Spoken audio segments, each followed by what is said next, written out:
सुप्रभात प्यारे विद्यार्थियों। हमारी ऑनलाइन क्लास सुचारू रूप से जारी है और आज हम पढ़ने जा रहे हैं कक्षा 10th जो क्षितिज पुस्तक है उसका दूसरा पाठ। तुलसीदास जी का जो अवधी भाषा का जो दोहा और चौपाई में लिखित रामचरितमानस ग्रंथ के कुछ पद दे रखे हैं यहाँ पर, वो पढ़ने जा रहे हैं। इससे पहले हमारी 3 क्लास हो चुकी है, कक्षा 10th की 4 क्लास हो चुकी है। सॉरी, पहले क्लास में सूरदास का जीवन परिचय, दूसरी क्लास में सूरदास के 2 पद, तीसरी क्लास में सूरदास के फिर 2 पद और चौथी क्लास में यानी कल ही हमने तुलसीदास जी के जीवन परिचय के बारे में पढ़ा था। तुलसीदास जी के जीवन परिचय के बारे में पढ़ा और आज हम तुलसीदास के द्वारा रचित है जो लक्ष्मण परशुराम संवाद है, लक्ष्मण परशुराम संवाद क्षितिज पुस्तक, उनके बारे में हम विस्तार से चर्चा करेंगे। तो पाठ का नाम है अपने लक्ष्मण परशुराम संवाद। लक्ष्मण से आप भली भांति परिचित हो। लक्ष्मण परशुराम संवाद आपको पता ही है। लक्ष्मण राम जी का छोटा भाई, परशुराम और संवाद का मतलब होता है वार्तालाप, यानी कि बातचीत करना। और ये किस ग्रंथ से लिया गया है? रामचरितमानस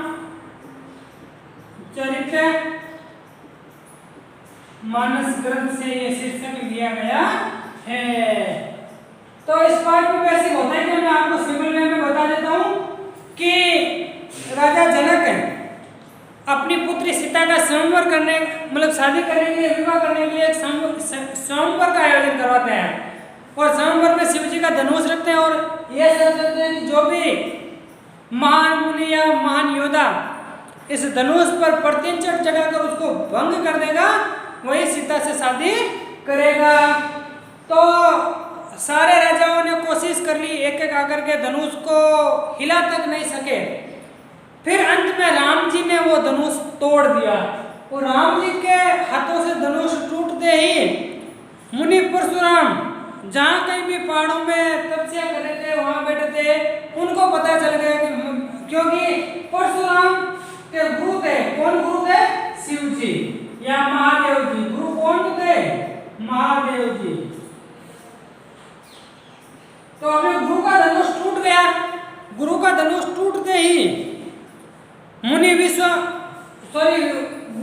परशुराम अत्यधिक भयंकर क्रोध की मुद्रा में उस बड़ी सभा में आते हैं और बड़ी सभा में आते ही अंदर बातें करने लगते हैं कि भाई धनुष किसने तोड़ा, उनको मैं मार दूंगा, वो मेरे गुरु का द्रोही है, मेरा भी दुश्मन है, साइड में हो जाओ। मतलब जिसने भी गुरु धनुष तोड़ा उनके बारे में अंदर बातें करने लगते थे। अब राम जी ने तोड़ा धनुष, राम जी के बारे में वो मतलब भलीपुरी कहने लगे राम जी को। तो छोटे भाई, राम जी के छोटे भाई लक्ष्मण को गुस्सा आ जाता है कि मेरे बड़े भाई को ऐसे क्यों बोल रहे हैं। फिर दोनों के बीच में जो टकराव पैदा होता है, जो व्यंग्य उक्तियां होती है, यानी एक दूसरे को बड़ा चढ़ाकर एक दूसरे के ऊपर बातें करना, व्यंग्य उक्तियां, उसी का वर्णन किया हुआ इसमें है।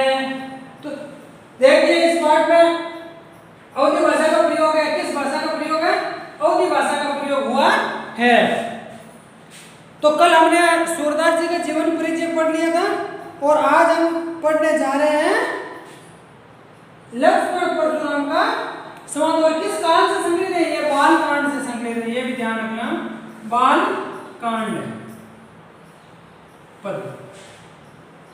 हाँ, तो देखिए पाठ परिचय पेज नंबर 4 ऊपर लिखा है पाठ परिचय लक्ष्मण परशुराम संवाद रामचरितमानस। और रामचरितमानस कल मैंने बताया इसकी रचना कहाँ हुई थी? अयोध्या में शुरू की थी। कब की थी? 1574 ईस्वी में। कौन सी भाषा है मानस की अवधी भाषा। तो पूरा पाठ ही कौन सी भाषा में लिखा गया था? अवधी भाषा। इससे पहले सूरदास वाला पाठ वो किस भाषा में था? सोचो, कौन सी भाषा? ब्रज भाषा। और ये पाठ अवधी भाषा। रामचरितमानस के बालकांड से उद्धृत है। उद्धृत का मतलब है लिया गया है। धनुर्यज्ञ यानी धनुष का जो यज्ञ करवाया उन्होंने, धनुष यज्ञ के पश्चात यानी बाद में मुनि परशुराम शिव धनुष यानी शिव जी का धनुष, और शिव जी और मुनि परशुराम में आपस में क्या रिश्ता था? गुरु शिष्य का।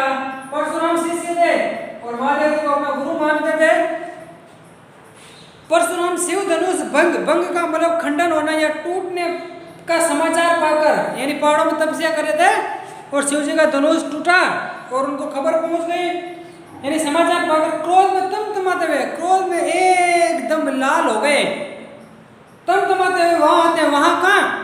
उस जनक की सभा में। जनक कौन?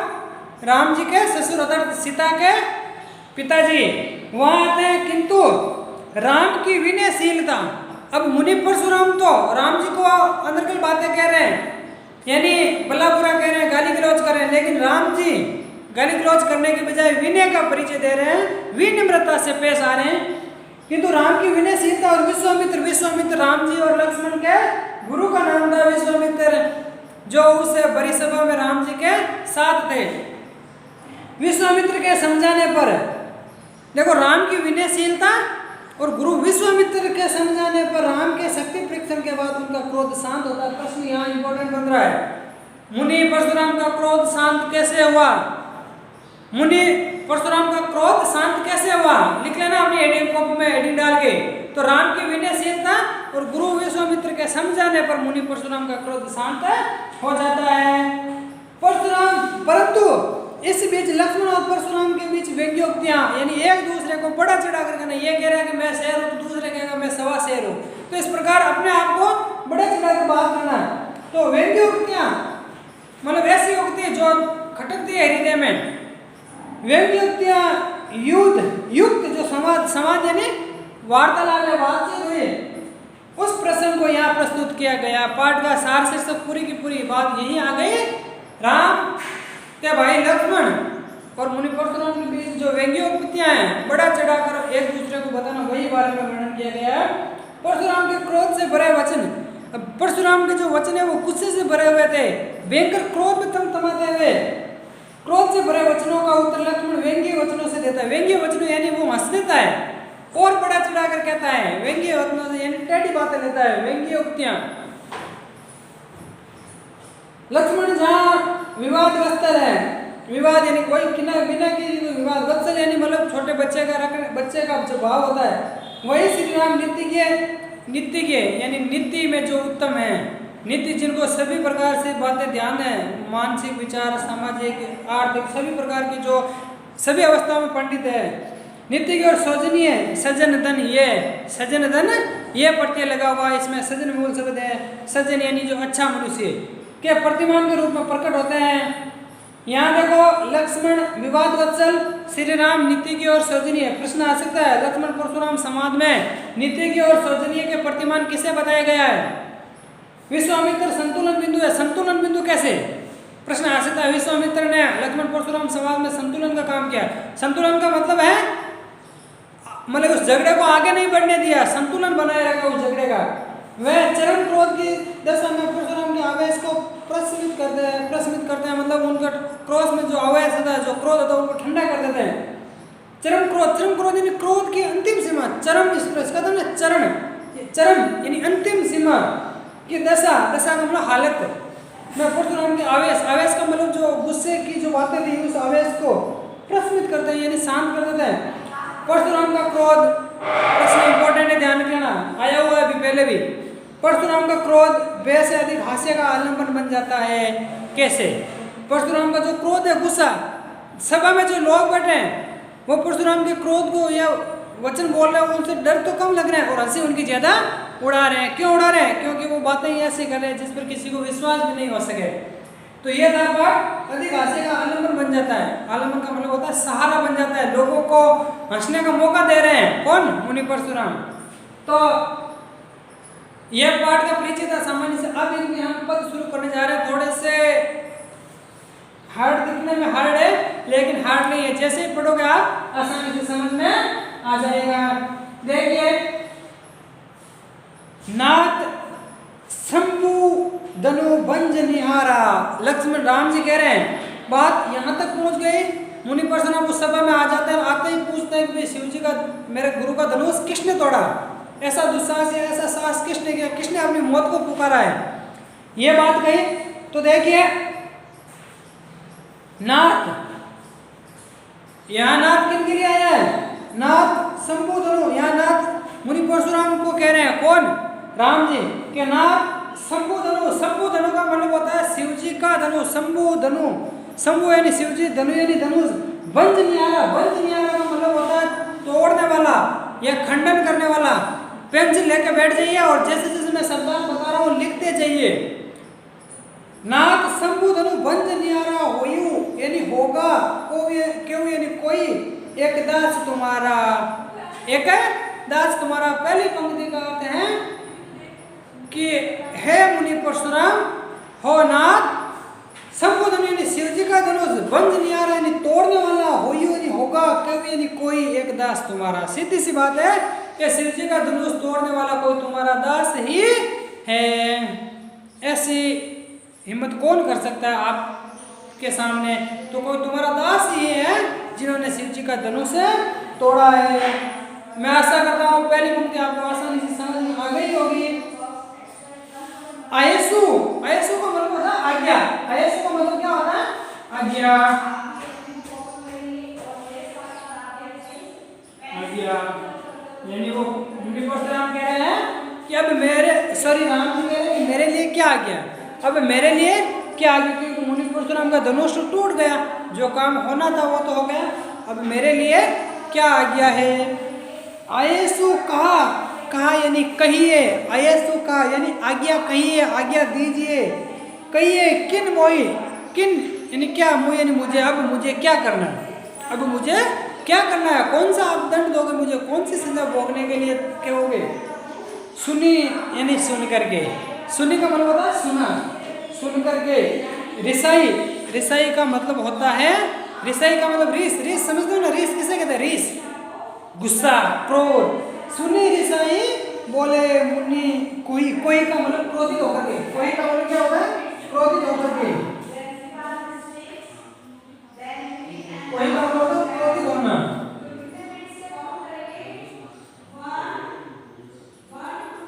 क्रोधित होना। अब राम जी के इस प्रकार के वचन सुनकर के लिखा ना, सुनी रिसाई यानी रिस करके बोले मुनि, मुनि कोई यानी क्रोधित मुनि। दो पंक्तियों का अर्थ है कि शिव जी के धनुष को तोड़ने वाला कोई तुम्हारा दास ही है, पहली पंक्ति। और अब आप मेरे लिए क्या आज्ञा है? अब मेरे को आज्ञा कहिए या आज्ञा दीजिए। इस प्रकार के वचन सुनकर के मुनि परशुराम अत्यधिक गुस्सा हो गए, गुस्से में मतलब लाल हो गए और गुस्सा करने लगे। और क्या बोले? सेवकू, सेवक किसे कहते हैं? यानी दास। सेवकू सो जो करे सेवकाई। राम जी ने क्या कहा? मैं तो तुम्हारा दास हूँ, तोड़ने वाला दास ही है, मैं तुम्हारा दास ही हूँ। तो मुनि परशुराम क्या कह रहे हैं कि सेवकू सो जो, सो यानी वह, जो यानी करे, सो जो यानी मतलब जो अच्छा काम जो करता है, कर रहे सेवकाई। मुनि परशुराम कह रहे हैं कि सेवक तो वह है जो सेवा का काम करे। और आप बताइए कि राम जी ने शिव धनुष को तोड़ के सेवा का काम किया क्या? नहीं किया ना? नहीं किया। सेवको सो जो करे सेवकाई। राम जी कह रहे हैं कि सेवा का काम तो वही करता है। सॉरी, मुनि परशुराम कह रहे हैं कि सेवक तो वही है जो सेवा का काम करे। अरे करनी, अरे अरे किसे कहते हैं? किसका प्रयोग है आप लोग? अरे, अरे का मतलब होता है शत्रु। अरे करनी करी, अरे करनी करी, करिए लड़ाई। और तूने शत्रुओं जैसा काम करके लड़ाई का काम किया है। अरे करनी यानी शत्रुओं जैसे काम शत्रु करते ना, वैसे ही काम आपने किया। करी, करिए लड़ाई। और लड़ाई यानी लड़ाई का काम किया है। आपने सेवक का काम नहीं किया है, आपने तो एक शत्रु का काम किया है। कैसे हुआ भाई शत्रु का? शत्रु का कैसे हुआ? क्योंकि राम जी ने शिव जी के धनुष को तोड़ दिया। आगे देखिए, सुनेऊ राम। अब मुनि परशुराम क्या कह रहे हैं कि सुनेऊ राम यानी सुनो राम, जही यानी जिसने भी शिव धनु यानी शिव का धनुष तोड़ा यानी तोड़ा। सहस बाहु, ये ध्यान रखना इंपॉर्टेंट शब्द है। सहस का मतलब संस्कृत में सहस्त्र का मतलब क्या होता है? सहस्त्र का मतलब क्या होता है? हजार। बाहु यानी बाएं, हमारी भुजाएं, हजार भुजाएं हैं जिसके। सम यानी समान, उपमा अलंकार है। यहाँ पर कौन सा अलंकार? अलंकार में बताऊंगा वैसे इसमें पंक्तियों में। शेष बहु सम सो रिपु। रिपु किसका मतलब होता है? रिपु कोई शत्रु कोई रिपु कहते हैं। क्या कह रहे हैं कि जिसने भी शिव जी का धनुष तोड़ा है वह सहस्त्र बहु के समान शत्रु है, घोर शत्रु है मेरा। सहस्त्र बहु एक मुनि परशुराम का भयंकर शत्रु था, दुश्मन था, जिसकी फरसे से यानी मुनि परशुराम ने अपने फरसे से उनकी भुजाएं काटी थी, हजारों के हजारों भुजाएं काट दी। तो कह रहे हैं कि जिसने भी शिव जी के धनुष को तोड़ा वो सहस्त्र बहु के समान रिपु है मेरा, इतना भयंकर रिपु यानी शत्रु है मेरा। सुनो राम जय शिव धनु यानी सुनो राम, जिसने भी शिव जी के धनुष को तोड़ा सहस्त्र बहु सम सो रिपु, वह मेरा सहस्त्र बहु के समान भयंकर शत्रु है। सौ यानी इसीलिए, सौ का मतलब इसीलिए। बिलगाऊ, बिलगाऊ का मतलब होता अलग हो जाना। सो बिलगाऊ बियाई, बियाई का मतलब होता है छोड़ करके। समाज यानी समाज, जिसने भी शिव जी को धनुष तोड़ा है वो इस बड़ी सभा को छोड़ करके अलग हो जाइए। नेते, नेते का मतलब नहीं तो मारे। जय सब राजा जय, ने तो मारे जय सब राजा, सब राजा है। इस बड़ी सभा में जो भी राजा बैठा है वो मारे जाओगे मेरे हाथों से।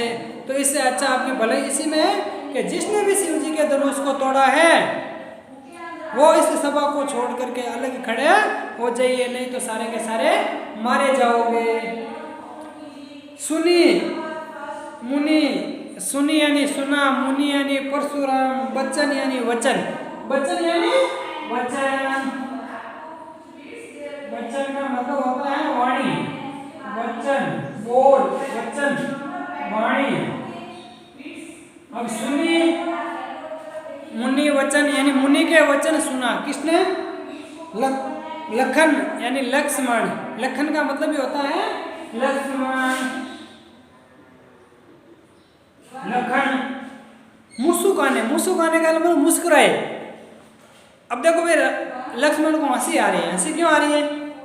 क्योंकि वो राम जी को चुनौती दे रहा है। आप सोचिए, राम जी साक्षात प्रभु भगवान का अवतार है, उनको चुनौती दे रहे हैं कि मारे जाओगे, ऐसे कर लूंगा मैं, ऐसे कर लूंगा। तो लक्ष्मण को हंसी आ गई, हंसी आ गई। क्यों आ गई? क्योंकि उनकी बातों को सुन करके, तो देखा ना, सुने मुनि बच्चन लखन मुस्काने, मुनि के वचन सुनकर लक्ष्मण मुस्कुराने लगे। बोले क्या बोले? फरसु धरई यानी फरसे को धारण करने वाले, फरसु धरई। मुनि परशुराम का मतलब हथियार क्या था? फरसा था, कुलाड़ी जिसे आप कह सकते हो। बोले फरसु धरई अवमाने, अवमाने मतलब अपमान करके, थोड़ा सा अपमान करके बोले। क्या बोले? बहु, बहु का मतलब होता है अधिक या बहुत। धनुई, धनुई का मतलब होता है धनुष। तोड़ी यानी तोड़ी। लड़िकाई का मतलब होता है बचपन में। लक्ष्मण क्या कह रहे हैं कि हमने बचपन में बहुत धनुषें तोड़ी है, यह तो कौन सी बड़ी बात है। इससे पहले हमने बचपन में लड़िकाई, लड़िकाई का मतलब होता है छोटी अवस्था में, बचपन में हमने बहुत धनुष तोड़ी। कबू यानी कभी भी, न यानी नहीं, असी यानी ऐसे, रीस यानी गुस्सा, किन यानी किया, गुस्साई। गुस्साई भी मुनि परशुराम के लिए आया है। गुस्साई का मतलब होता है गोस्वामी। गोसाई का, गुस्साई तद्भुत होता है, अभी बताऊंगा मैं काव्य शास्त्र का पोर्शन। गुस्साई यानी गोस्वामी कह रहे हैं कि बचपन में हमने ऐसी बहुत धनुष तोड़ी, उस समय तो आपने इतना गुस्सा नहीं किया, अब आपको इतना गुस्सा क्यों आ रहा है?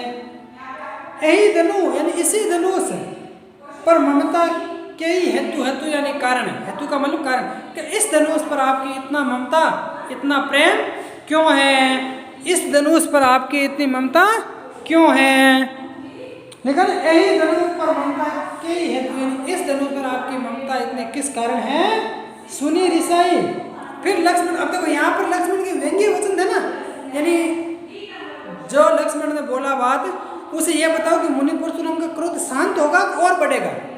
आप सोचो, लक्ष्मण इस प्रकार भाषा का प्रयोग करा तो ये बताओ आप मुनि परशुराम का क्रोध शांत हो जाएगा और बढ़ेगा? बढ़ेगा, साफ जाहिर है, बढ़ाने का काम करना तो वही है व्यंग्य उक्तियाँ, यानी बात को मुनि परशुराम का क्रोध और बढ़ा देना।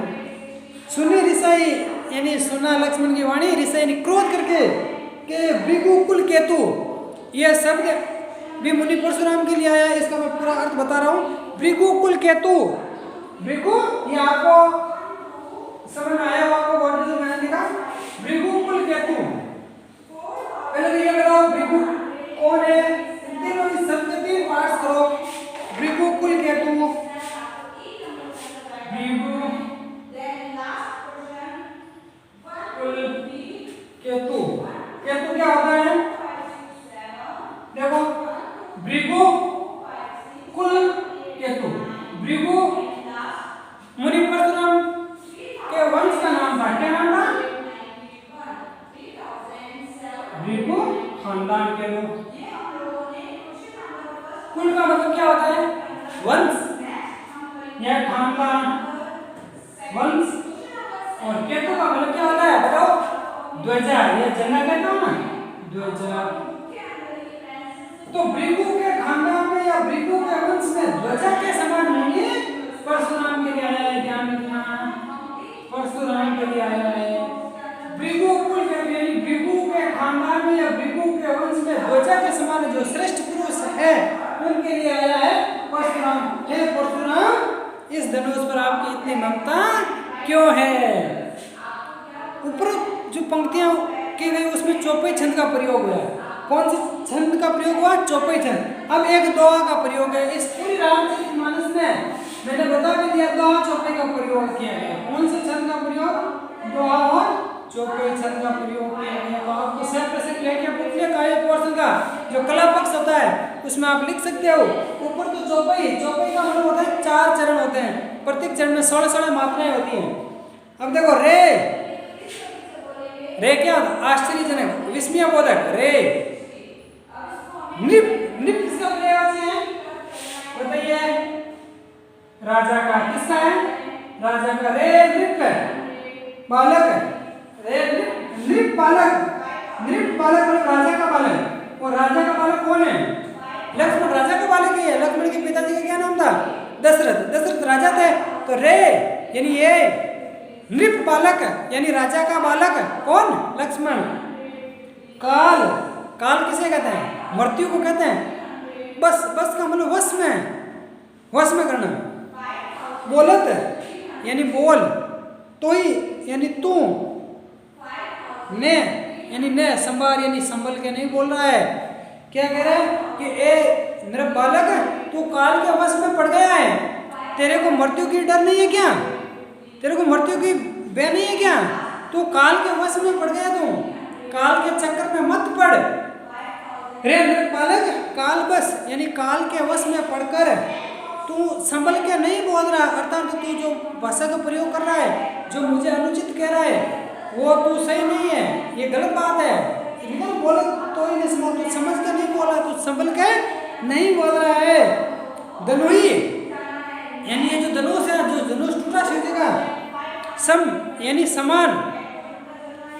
त्रिपुरारी धनु, त्रिपुरारी यानी शिवजी, त्रिपुरारी यानी शिवजी की जो नगरी है उनके लिए धनु यानी ये धनुष कोई ऐसा वैसा धनुष नहीं है, ये त्रिपुरा के स्वामी शिवजी का धनुष है। त्रिपुरारी, त्रिपुरा का मतलब अरे अरे का मतलब त्रिपुरा, त्रिपुर नाम का एक राक्षस था और उनकी हत्या करने वाले शिवजी का धनुष सम त्रिपुरा धनु। ये धनुष को छोटा मोटा धनुष नहीं है, ये त्रिपुरा के स्वामी शिवजी का धनुष है। विदित, विदित का मतलब होता है जानता है। सकल यानी पूरा संसार, सकल यानी संपूर्ण, संसार यानी दुनिया, पूरा संसार ये जानता है कि ये शिवजी का धनुष है जो राम जी ने तोड़ दिया। तो ये हुआ आपका पहला पद। पहला पद, एक पद हम और पढ़ेंगे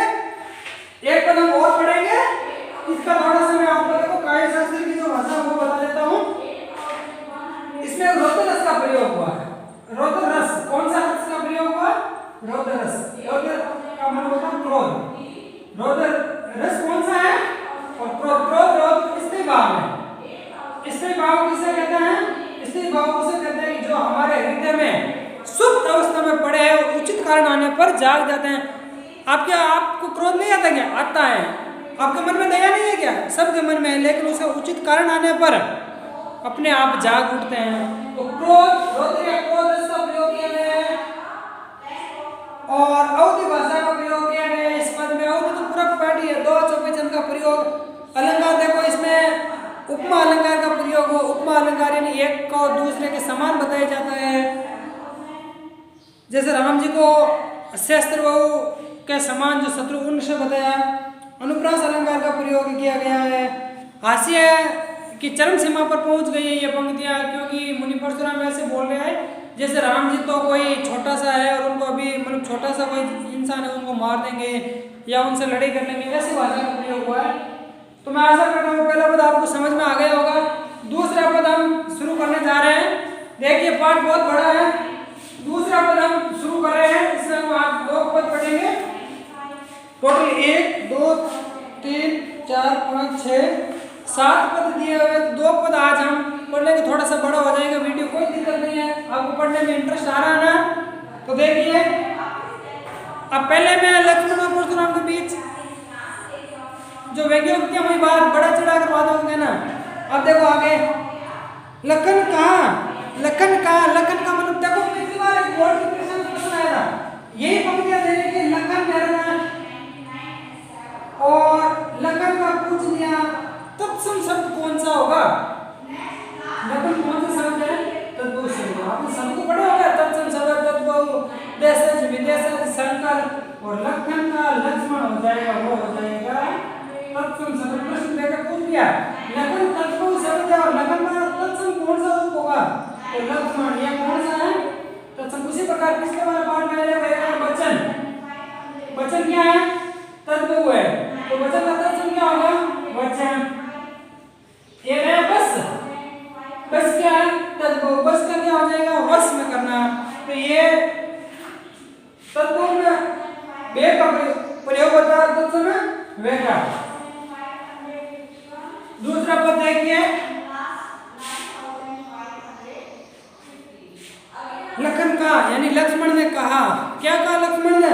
जब मुनि परशुराम ने कहा भाई कि शिव जी का धनुष कोई ऐसा वैसा धनुष नहीं है, ये पूरी दुनिया जानती है, तब लक्ष्मण का, लखन का, इनका का हंसी नहीं, हंस करके हमरे जाना हंस करके क्या कहा? लखन का यानी लक्ष्मण ने कहा, हंसी यानी हंस करके, हमरे यानी हमने, जाना यानी मतलब ये जानकारी जुटाई, या जाना क्या जाना? सुने यानी सुना है हमने, तो ऐसी बात सुनी है। देव यानी भगवान सब धनुष समान है, यानी हमने तो यही सुना है कि देवताओं के सभी धनुष है वो बराबर होते हैं। देवताओं के सभी धनुष क्या होते हैं? बराबर होते हैं। लखन का हंसी हमने जाना, सुने देव से धनुष समाना। लक्ष्मण कह रहे हैं कि हमने तो यह हंस करके ही सुना है कि देवताओं के सभी धनुष समान होते हैं। का यानी क्या? क्षति का मतलब होता है नुकसान या हानि। कहते हैं क्षति का मतलब होता है हानि या नुकसान। का क्षति यानी क्या हानि, लाभ और क्या लाभ? लाभ यानी लाभ। जून का मतलब होता है जून, डोरी होती है ना जो कमजोर। धनु यानी धनुष, तोड़े यानी तोड़े। क्या कह रहे हैं मुनि परशुराम को लक्ष्मण कि जो शिव जी का जो धनुष है उसको टूटने से, उनकी जो डोरी है वो टूटने से और धनुष टूटने से कौन सा लाभ है और कौन सा हानि है? क्या लाभ हो गया और कोई हानि? कुछ लाभ और कुछ हानि नहीं हुआ। लेकिन क्या क्षति यानी क्या हानि हो गई, क्या नुकसान हो गया, क्या लाभ, कौन सा लाभ हो गया? जून धनु तो तोड़े यानी जो डोरी है, जून जो कमजोर थे वो टूट गए। राम नयन के भोरे, नयन का मतलब आंखें भोरे। नयन के भोरे का मतलब उन्होंने बस आंखों की तिरछी दृष्टि से राम ने तो उनको देखा है। नयन के भोरे यानी एक ये ले लो, या तो आंखों के उस इशारे से देखा है, या नयन के भोरे यानी नए के हिसाब से परखा। राम जी ने सोचा कि धनुष नया है और नए तो नहीं टूटेगा, तो राम जी ने बस नए के हिसाब से इनको परखा। नयन एक आंख और एक मतलब नए के हिसाब से। राम नयन के मोरे छूत यानी छूते ही, स्पर्श करते ही। छूत का क्या मतलब होता है? स्पर्श करते ही, स्पर्श करते ही छूत टूट, छूत यानी स्पर्श करते ही टूट गया। राम जी ने तो बस इनको स्पर्श किया। छूत टूट रघुपति है दोस्तों ने, यानी नहीं रघुपति है, रघु यानी वंश का नाम है राम जी का, और पति यानी रघुओं का स्वामी राम जी। दो ने दोष यानी नहीं दोष, इसमें राम जी का तो कोई दोष नहीं है।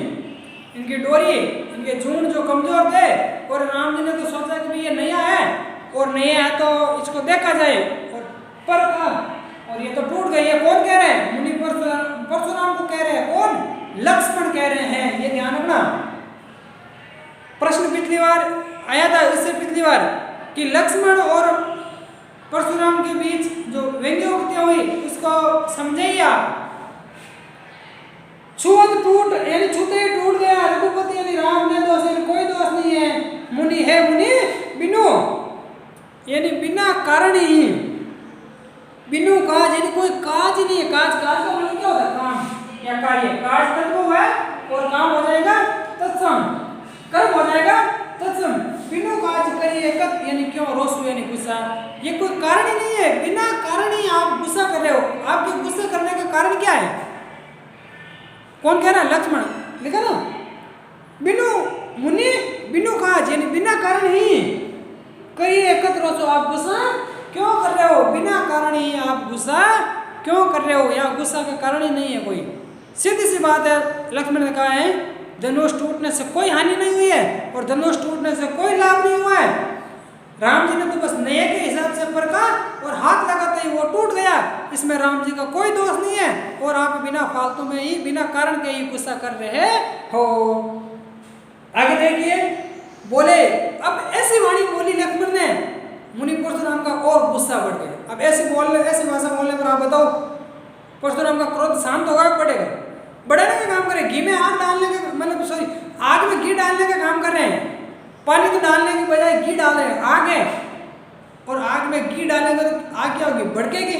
तो वही बात है, और बढ़ा रहे हैं गुस्से को। ऐसे नहीं लक्ष्मण के भी गुस्सा शांत करो तो टूट गया तो कोई बात नहीं, लेकिन वो तो बढ़ाने की बात कर रहे हैं कि छूते ही टूट गया, नए के हिसाब से प्रकार। देखिए बोले अब वापस मुनि परशुराम क्या बोले? चितई, चितई का मन क्यों होता है? सोचो आप, चितई क्लास में भी बताया मैंने, देख कर। चितई का मतलब क्या हो गया?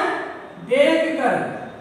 बोले चितई देख कर फरसू की ओरा, ओरा का मतलब तरफ। अब देखिए मुनि परशुराम फरसे की तरफ देख कर बोले, डर दिखा रहे हैं फरसे का। किसको? लक्ष्मण को। कि बोले चितई फरसू की ओरा रे सट, सट सट का मतलब होता है मूर्ख, यानी हे मूर्ख है। किसको कहा गया यहाँ पर मूर्ख? लक्ष्मण को। रे सट सुनेऊ स्वभाव ने मोरा, स्वभाव का मतलब होता है स्वभाव या आचरण। स्वभाव का क्या मतलब होता है? आचरण या स्वभाव। क्या सुनेऊ यानी सुना, सुने ही स्वभाव ने मोरा, यानी तूने मेरे स्वभाव के बारे में नहीं सुना है कि मैं किस किस्म का आदमी हूँ, मैं किस प्रकार का आदमी हूँ, कितना गुस्सा करता हूँ मैं, कौन कौन से शत्रुओं को मैंने परास्त किया, कौन कौन से मेरी कीर्ति है, मेरी उपलब्धियां कौन कौन सी है, इसके बारे में अभी तक तू कुछ नहीं जानता है। कौन कह रहा है? मुनि परशुराम। किसे कह रहे हैं? लक्ष्मण को। क्या कह रहे हैं? कि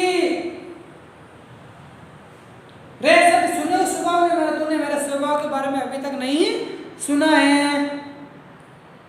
बालको यानी बालक, बोध यानी जान करके, बंधु यानी मारना नहीं तो यानी तुझे। प्रश्न देखो, बालको यानी बालक, बोध यानी जान, बोली यानी जानकर, बंधु यानी मारना नहीं यानी नहीं तो यानी तुझे।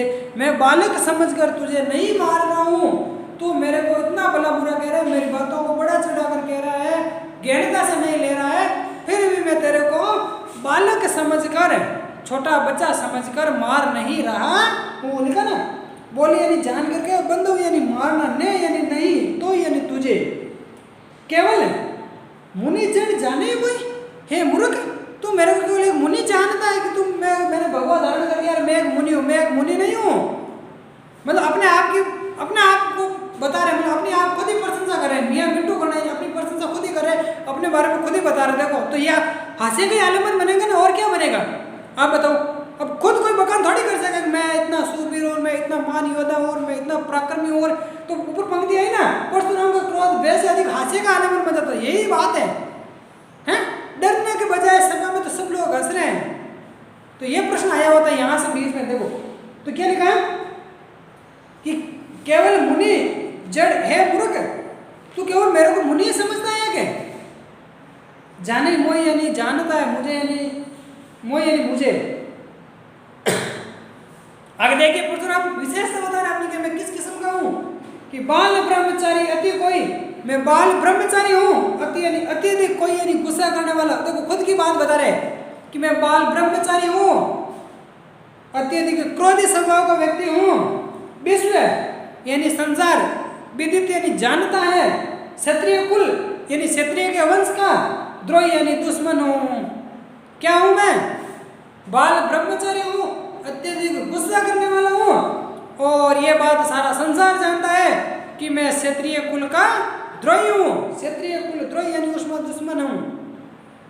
भुजबल, भुज यानी भुजाएं, बल यानी भुजाओं के बल पर, भूमि यानी जो संसार की सारी भूमि है, भूप, भूप का मतलब क्या होता है? राजा, ये बोल रहा था राजा का पर्यायवाची क्या है था? नृप, नृप आया था ना? हाँ, अरे नृप वाला कहा था ना? तो भुजबल भूमि, भूप बिनु कीनी, यानी मैंने अपनी भुजाओं के बल पर इस भूमि को क्षत्रियों से विहीन कर दिया। क्षत्रियों का जो दुश्मन है ना, मुनि परशुराम क्षत्रियों का कट्टर दुश्मन था। और क्या कह रहे हैं कि मैंने इस भूमि को अनेक बार क्षत्रियों से रहित कर दिया, एक भी क्षत्रिय नहीं बचे, सबको मार दिया विपुल बार। और मार करके क्या किया? जो जमीन थी महिदेव यानी ब्राह्मण, महिदेवन, महिदेवन का मतलब क्या था? ब्राह्मण दीन यानी दे दी। क्या क्या? इस भूमि पर, इस धरती पर जितने भी क्षत्रिय थे उनका मैं क्रोधी और उनको मार करके मैंने जो सारी की सारी ये जो जमीन है, ये जमीन मैंने ब्राह्मणों को दान में दे दी। शेष बहु भुज छेद नहीं आ रहा। शेष बहु यानी 1000 भुजाओं वाले शत्रु को, भुज यानी शेष बहु यानी 1000 भुजाओं वाले जो शत्रु है, भुज यानी उनकी भुजाओं को छेद नहीं आ रहे, काटने वाले। किसकी बात हो रही है यहाँ? फरसे की बात हो रही है कि 1000 भुजाओं वाले शत्रु को काटने वाला फरसु यानी फरसा, बिलोकु यानी देख कर, मई देख कर यानी देख ले, मई कुमार, मई यानी राजा, कुमार यानी कुमार। राजा का कुमार कौन है? लक्ष्मण। के 1000 भुजाओं वाले शत्रु को काटने वाले इस फरसे को तुम गौर से देख ले। कौन कह रहा है? मुनि परशुराम। देखो यहाँ आपने स्वभाव बताया है। वीडियो लंबा हो जाएगा इसलिए मैं वापस नहीं पढ़ूंगा, आप खुद इनको 2-3 बार देख लेना, आपको आसानी से याद हो जाएगा। अब देखिए एक सिर्फ दोहा बचा है। अब इतना मैं कह दिया तो गुस्सा और क्या होगा? बढ़ेगा ना। मुनि परशुराम का गुस्सा तो और बढ़ेगा। माता, मातु यानी माता, ये अवधि भाषा का है, पीछे वाले वर्ण में ऊ की मात्रा आती है। मातु पिते जनी सोच, जन यानी मत, जनी का मतलब ना मत। मातु पितु, माता और पिता लक्ष्मण को कह रहे हैं। माता कौन है लक्ष्मण की? कौन है? सुमित्रा। हाँ।